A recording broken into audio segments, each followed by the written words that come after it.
ছাত্রদলের দুই গ্রুপের সংঘর্ষে কর্মীর রক কাটার অভিযোগ। আসসালামু আলাইকুম দর্শক। কিশোরগঞ্জের ইটনা উপজেলায় মোহাম্মদ আব্দুল হামিদ সরকারি কলেজে ছাত্রদলের নবগঠিত কমিটিকে কেন্দ্র করে দুই দলের পক্ষের মধ্যে সংঘর্ষ হয়েছে।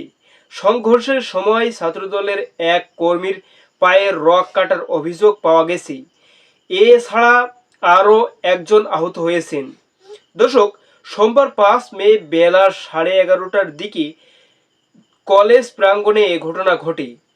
দর্শক, আহত ছাত্রদল কর্মী রহান মিয়া একাদশ শ্রেণীর শিক্ষার্থী এবং কলেজ শাখার ছাত্রদলের আহ্বায়ক রাজীব ইসলাম রাজুর চাচাতো ভাই। বর্তমানে তিনি ময়মনসিংহ মেডিকেল কলেজ হাসপাতালে চিকিৎসাধীন। জানা গেছে, গত 2 মে কিশোরগঞ্জ জেলার ছাত্রদলের সভাপতি মোহাম্মদ মারুফ মিয়া ও সাধারণ সম্পাদক ফেরদৌস আহমেদ নেভিন স্বাক্ষরিত 5 সদস্য বিশিষ্ট কলেজ কমিটি ঘোষণা করা হয়। এই কমিটি নিয়ে ছাত্রদলের অভ্যন্তরে বিদ্রোহ চলছিল। সোমবার 5 মে নবগঠিত কমিটিতে পক্ষ থেকে আনন্দ মিছিলের আয়োজন প্রস্তুতিকালে প্রতিপক্ষের হামলায় রহানের ডান পায়ের গোড়ালির রগ কেটে যায়।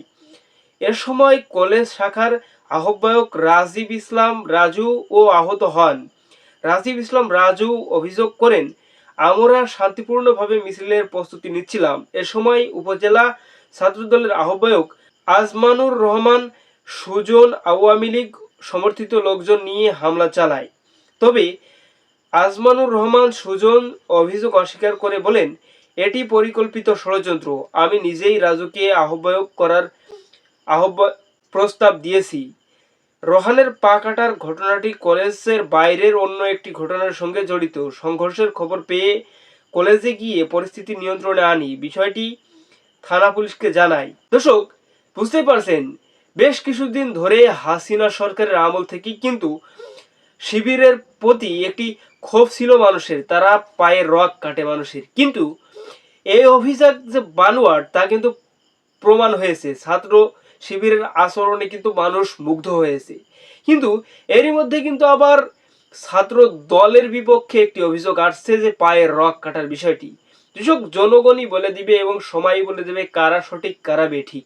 দর্শক, ইটনা থানার ওসি জাফর ইকবাল বলেন, ঘটনার বিষয়ে আমাদের কাছে এখনো কোনো লিখিত অভিযোগ নেই।